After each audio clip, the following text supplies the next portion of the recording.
और जब मैं लड़ रहा था तो मैंने अपने अल्पसंख्यकों को एक बात कही थी जिसको आज मैं कहता हूं कि ये उदय सिंह की गारंटी है। मैंने अपने अल्पसंख्यक भाइयों को कहा था कि जिस दिन मुझे लगेगा कि भारतीय जनता पार्टी के अंदर अल्पसंख्यकों के विरोध में काम हो रहा है, मैं पार्टी छोड़ दूंगा। 2024 में मैं भी सोच ही रहा था मनीष कि मैं अपनी अवस्था को देखते हुए लड़ूं ना लड़ूं, क्या करूं, लेकिन कांग्रेस में बना हुआ था। तब तक कांग्रेस पार्टी ने फिर वही 2004 वाली हरकत कर दी। किस दल को ले लिया, किस दल को नहीं ले लिया, ले लिया था तो हिम्मत से कह देते ले लिया है। मैं उनकी बातों पे कमेंट करना उचित नहीं समझता हूं,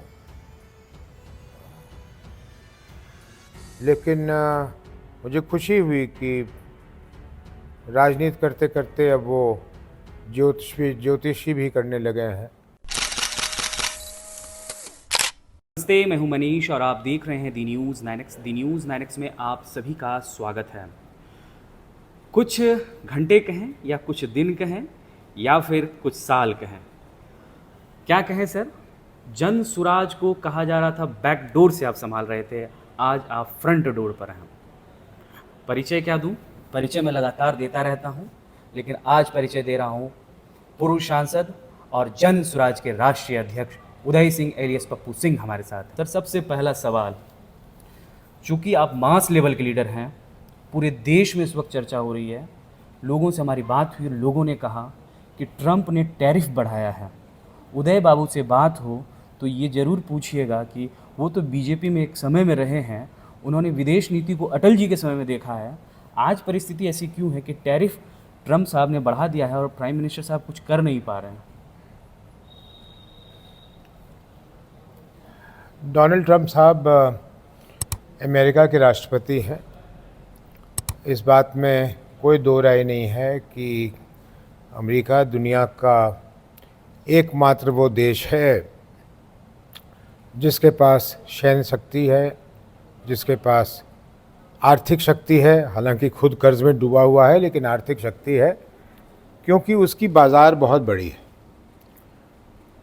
उस देश का आकार बहुत बड़ा है।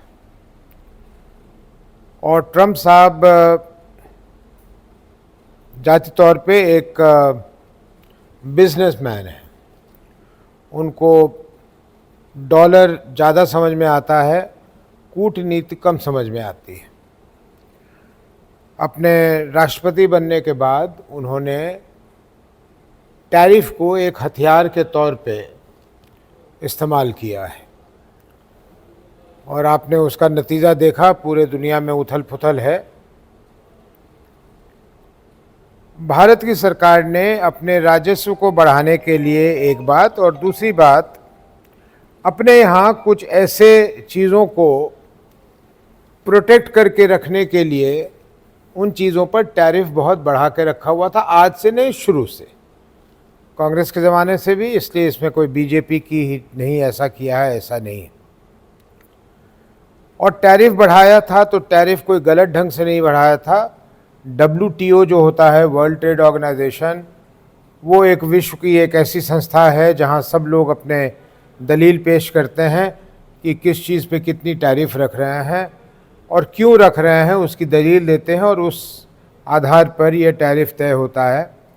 लेकिन ट्रंप साहब ने आकर कहा कि मैं किसी चीज़ को नहीं मानता, मैं इस देश पे इतना टैरिफ लगा रहा हूँ।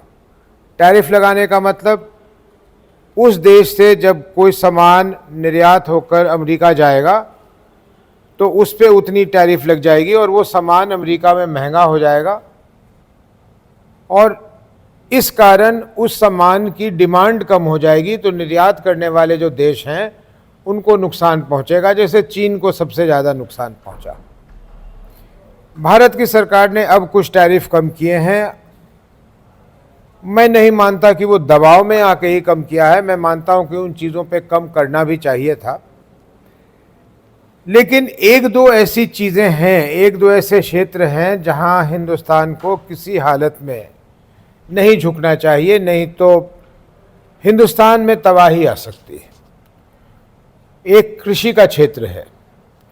कृषि के क्षेत्र में अगर हमने टैरिफ कम कर दिया, मतलब जो विदेशों से सामान हमारे यहाँ आएगा, वो भी खाने पीने के सामान आएगा, अगर उस पर टैरिफ हमने बहुत कम कर दिया तो ये विदेशों से आने लगेगा। आज भी आप देख रहे हैं कि तरह तरह के सेब और फल और ये जो पैक्ड सामान है खाने पीने के, चिप्स वगैरह वगैरह, बहुत सारी चीज़ें आपको विदेशी ओरिजिन के मिल जाएंगे।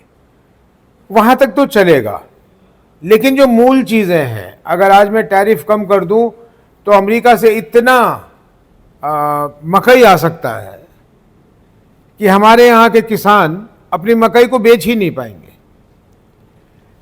अगर वहाँ मैं छोड़ दूं तो गेहूं इतना चला आएगा कि हमारे यहाँ के गेहूं पैदावार करने वाले लोग जो हैं वो मारे जाएंगे।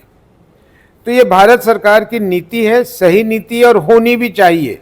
इसमें दबाव में नहीं आना चाहिए उनको कि अमेरिका के कहने पे इसकी टैरिफ कम कर दें, इसकी टैरिफ कम कर दें तो हमारे जितने किसान हैं वो मारे जाएंगे।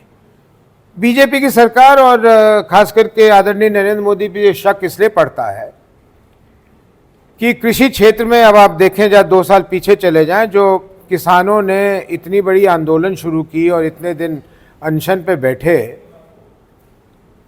इसके पीछे कारण यह है कि नरेंद्र मोदी जी और उनके लोग भी कृषि क्षेत्र की कॉर्पोरेटाइजेशन चाहते हैं कि एक कॉर्पोरेट की तरह काम करें, कि इसमें अडानी जी आ जाएं और बाकी के बड़े पूंजीपति आ जाएं और किसानों से उनकी ज़मीन लीज पर ले लें और फिर वो एक बड़े पैमाने पर खेती करें, और जो किसान हैं, जो ज़मीन के मालिक हैं, वो एक तरह से मजदूर बन जाएं। तो ये उनकी नीति रही है, जिसके विरोध में तो किसान खुद ही लगे हुए हैं। बहुत सारे राजनीतिक दल भी उसमें लगे हुए थे, उसका विरोध करने पे कांग्रेस लगी हुई थी और भी लोग लगे हुए थे कि ये नीति गलत है। लेकिन ट्रंप साहब के टैरिफ के दबाव में अगर ये कम हो जाता है हमारे कृषि क्षेत्र पे टैरिफ, तो हमारे किसानों पे इसका बहुत कुप्रभाव पड़ेगा और इस चीज़ से हम लोगों को बचना है। और इसमें अगर भारत की सरकार अड़ेगी और नहीं मानेगी बात, तो हम लोग सब भारत सरकार के साथ रहेंगे, इसमें कोई विपक्ष की बात नहीं है। इन चीज़ों पर टैरिफ, जिस चीज़ पे हमारे आंतरिक सुरक्षा को खतरा हो, ऐसी चीज़ों में हम सरकार के साथ रहेंगे। चलिए आगे बढ़ते हैं। पूरे देश में इस वक्त एक बयान के चर्चे हो रहे हैं, प्रधानमंत्री जी ने दिया है कि उनके रगों में सिंदूर बहता है, इस पर क्या कहना है? प्रधानमंत्री जी के रगों में सिंदूर बहता है तो मेरी पहली प्रतिक्रिया तो यह है कि अब सभी मेडिकल कॉलेजेस और ब्लड बैंक्स को कह देना चाहिए कि वो खून ना रखा करें, सिंदूर रखा करें, क्योंकि प्रधानमंत्री जी जब चौकीदार बनते हैं तो उनके सारे फॉलोअर्स चौकीदार बन जाते हैं, कभी वो कुछ और बन जाते हैं, कभी कुछ और बन जाते हैं। तो अब क्योंकि उनके शरीर में ये सिंदूर बह रहा है, तो अब उनके जो ट्रोल आर्मी है वो भी अपने अंदर सिंदूर डलवाएगी। क्या क्या बातें करते हैं प्रधानमंत्री जी, कोई फिल्म की डायलॉग्स क्यों आकर के जनता के बीच में बोलते हैं? कितना जुमला बोलेंगे? 15 साल हो गए, 11 साल हो गए यही बोलते हुए कि खून दौड़ता है और सिंदूर दौड़ता है।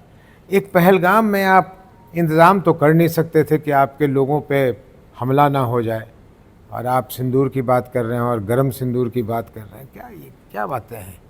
ये शोभनीय नहीं है, ये शोभनीय नहीं है। हमें लज्जा होती है कि हमारे प्रधानमंत्री देश की ऐसा बात कर रहा है। सर, आसिफा कुरैशी को लेकर बीजेपी के नेता ने एक बयान दिया, और जो बयान दिया वो मैं बोल नहीं सकता और मैं उस नेता का नाम भी नहीं लेना चाहता हूँ। अगर इस तरह के बयान आते हैं तो क्या देश सही दिशा में जा रहा है या फिर परेशानियाँ और बढ़ जाएगी आपसी तनाव में? भारतीय जनता पार्टी को अगर थोड़ा सा भी राष्ट्र प्रेम है तो अपने आप को समाप्त कर लेना चाहिए। भारतीय जनता पार्टी के एक के बाद एक नेताओं ने देश को शर्मसार किया। सिर्फ ये एक बयान जिसकी आप चर्चा नहीं करना चाहते, मैं भी नहीं करना चाहता, वो तो उसकी तो बात छोड़ दीजिए। आज एक बीजेपी के सांसद ने कहा है कि जो पीड़ित लोग हैं, जिनके पति मारे गए, उन महिलाओं के बारे में उन्होंने कहा है कि इन्होंने हिम्मत नहीं दिखाई, इन्होंने हिम्मत नहीं दिखाई। अगर ये हिम्मत दिखाते और आतंकवादियों से लड़ पड़ते तो शायद परिणाम दूसरा होता। आप बताइए, वो विधवाएं बनी हैं, अभी 1 महीना हुआ है, आप उनके लिए कह रहे हैं। एक विधवा जिसका पति सेना में था, अभी उसकी शादी हुई थी, वो पति मारा गया और उसने इतना ही कह दिया कि मुझे ये तो चाहिए कि ये गुनाह करने वालों को सज़ा मिले, लेकिन मैं नहीं चाहता कि इसमें मुसलमान और कश्मीरी और हिंदू और ये सारी बातें हों। सारे लोग भारतीय जनता पार्टी के जो सपोर्टर थे उसके चरित्र हनन में लग गए, उसके पीछे, उसको पता नहीं कहीं का नहीं छोड़ा। मतलब एक सही सोचने वाला इस समय में स्तब्ध है, उसके समझ में नहीं आ रहा है कि देश में हो क्या रहा है। और हो रहा है तो खरदिमाग पागल लोग होते हैं, कोई दिक्कत नहीं है, लेकिन ये देश आशा करता है कि प्रधानमंत्री जी ऐसी बात की निंदा करें। चुप रहते हैं, मौन रहते हैं। बस जब सिंदूर दौड़ने लगता है तो कहीं जाके गरज जाते हैं कि सिंदूर दौड़ा है। ऐसे लोगों को रोक नहीं सकते, ऐसे लोगों पे कार्रवाई नहीं कर सकते। वो मंत्री आज तक मंत्री बना हुआ है। ये भारतीय जनता पार्टी को हो क्या गया है? अभी भारतीय जनता पार्टी का एक मध्य प्रदेश का नेता अश्लील हरकत करते हुए कैमरा में कैद हुआ मध्य प्रदेश में, वो अभी तक बीजेपी में बना हुआ है। ये कोई दल है? और ये चाल चरित्र चेहरा की बात करते हैं। ये अपनी चाल, अपने चरित्र, अपने चेहरे को देख लें, शर्म आने लगेगी इनको। इस पार्टी को खत्म हो जाना चाहिए। अब ये पार्टी का समय खत्म हो गया, इसकी समय सीमा समाप्त। अब उसमें से अच्छे लोगों को निकल के कोई नई बीजेपी का निर्माण करना चाहिए। ये तो मैं क्या कहूँ, मेरे पास कोई शब्द ही नहीं है, क्योंकि जो अंदर आता है शब्द वो कैमरा पे बोलने लायक नहीं है। लेकिन ये लोग पूछिए मत। खैर दोस्तों, बिहार लौटते हैं और अब बिहार पे बात करते हैं। सर, शत्रुघ्न सिन्हा ने भी और आपने भी बीजेपी की जर्नी की, और वो भी अब बाहर हो गए और आप भी बीजेपी को छोड़ चुके हैं। जन सुराज के आप राष्ट्रीय अध्यक्ष बने हैं। जन सुराज का अब जो मोटिव है वो क्या होगा? आपने जो प्रश्न पूछा कि बीजेपी के साथ मेरा समय बीता और शत्रुघ्न जी का भी बीता, अब हम दोनों बाहर हैं। जिस भारतीय जनता पार्टी में मैं गया था, वहाँ मैं गया था कांग्रेस पार्टी से तंग होकर। कांग्रेस पार्टी ने 2004 में जानबूझकर या बिना जाने कुछ ऐसा किया कि पूर्णिया के लोग जो चाह रहे थे वो पूरी नहीं होती अगर मैं कांग्रेस पार्टी में रह जाता तो मैंने वो पार्टी छोड़ी। और मैंने नहीं तय किया कि मैं बीजेपी में जाऊंगा, मैंने तो तय किया था कि मैं निर्दलीय खड़ा हूंगा। लेकिन आदरणीय स्वर्गीय अटल बिहारी वाजपेयी जी ने बुलाकर जब मुझसे पूछा कि निर्दलीय क्यों लड़ोगे, मेरे पार्टी में क्या खराबी है, तो आप सोच सकते हैं कि मुझ पर क्या बीती होगी कि देश का प्रधानमंत्री एक अदने से आदमी से पूछ रहा है कि हमारे पार्टी में क्या खराबी है। तो मैं फिर भी अपने क्षेत्र आया और ख़ास करके यहाँ अपने अल्पसंख्यक भाइयों से पूछा, जिन्होंने कहा कि हमें आपसे मतलब है, हमें कोई मतलब ही नहीं, आप बीजेपी से लड़िए, कहीं से लड़िए, आप लड़िए। मैं लड़ा, क्षेत्र की जनता का आशीर्वाद मिला, मैं जीता। 10 वर्ष बहुत सुखद काटे मैंने भारतीय जनता पार्टी में, बहुत सुखद। और जब मैं लड़ रहा था तो मैंने अपने अल्पसंख्यकों को एक बात कही थी, जिसको आज मैं कहता हूं कि ये उदय सिंह की गारंटी है।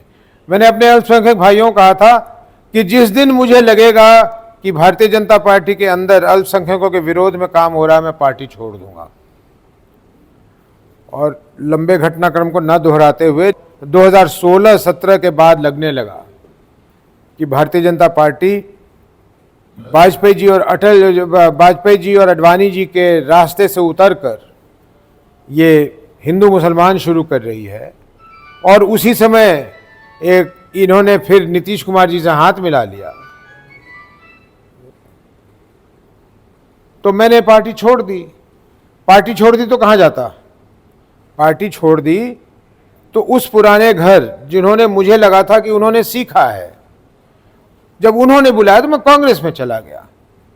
मैं शुक्रगुजार हूँ, उन्होंने 2019 का चुनाव का लड़ने का मुझे अवसर दिया। मैं पूर्णिया में लड़ा, पूर्णिया ही में रहा हूँ। खैर 2019 में वो चुनाव लड़ा। 2024 में मैं भी सोच ही रहा था मनीष कि मैं अपनी अवस्था को देखते हुए लड़ूं ना लड़ूं क्या करूं, लेकिन कांग्रेस में बना हुआ था तब तक कांग्रेस पार्टी ने फिर वही 2004 वाली हरकत कर दी। किस दल को ले लिया, किस दल को नहीं ले लिया। ले लिया था तो हिम्मत से कह देते ले लिया है, नहीं लिया था तो हिम्मत से कह देते नहीं लिया है। जाने वाला कह रहा है मैं वहां पहुंच गया हूं, लेने वाला कह रहा है मैंने इसको लिया ही नहीं है। तो अब समझ में नहीं आ रहा कि कांग्रेस पार्टी करना क्या चाहती है। और ऐसे परिस्थिति में हम लोग राजनीति में पेशेवर ढंग से नहीं आए हैं, साफ सुथरी राजनीति करने, समाज सेवा करने आए हैं। और ऐसे पार्टी के साथ बना रहना जिसको खुद ही नहीं पता कि वो क्या कर रही है, ये मेरे लिए संभव नहीं था। जन सुराज एक अभियान थी, 2021-22 में शुरू हुआ था। जन सुराज अभियान के सोच के पीछे मेरी भी उसमें सोच थी और बहुत लोगों की थी। उसके मशाल वाहक प्रशांत जी थे और हैं और रहेंगे।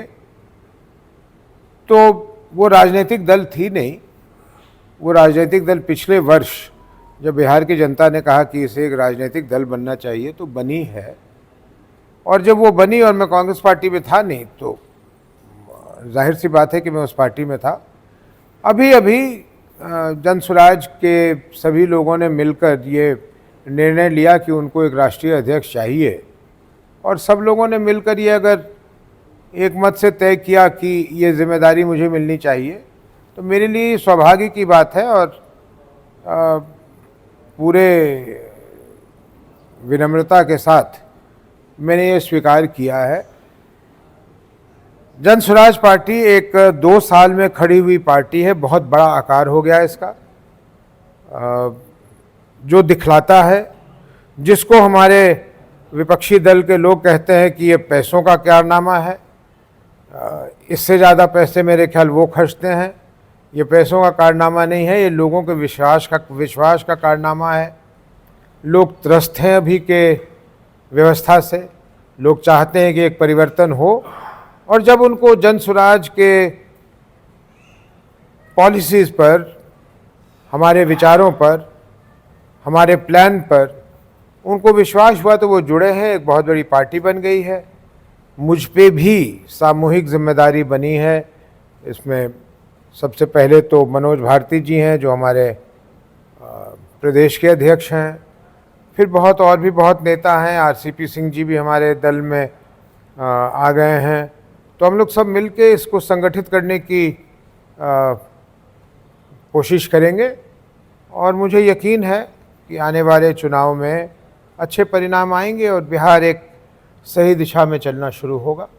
आखिरी और सबसे महत्वपूर्ण सवाल, राजेश रंजन उर्फ पप्पू यादव ने कहा है कि जन सुराज आगे नहीं उभरेगा, इस पर क्या कहना है?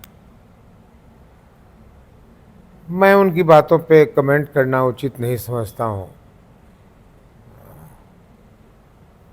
लेकिन मुझे खुशी हुई कि राजनीति करते करते अब वो ज्योतिषी भी करने लगे हैं। और जैसे राजनीति में बहुत कामयाबी उन्होंने हासिल नहीं की हाथ पैर मारने के बाद भी, वैसे ही मुझे लगता है कि ज्योतिष विद्या में भी वो सफल नहीं रहेंगे। बहुत बहुत शुक्रिया, हमने आपका बहुमूल्य समय लिया। बहरहाल दर्शकों, आपको हमारा इंटरव्यू कैसा लगा, आप अपनी राय हमारे कमेंट बॉक्स में ज़रूर दें।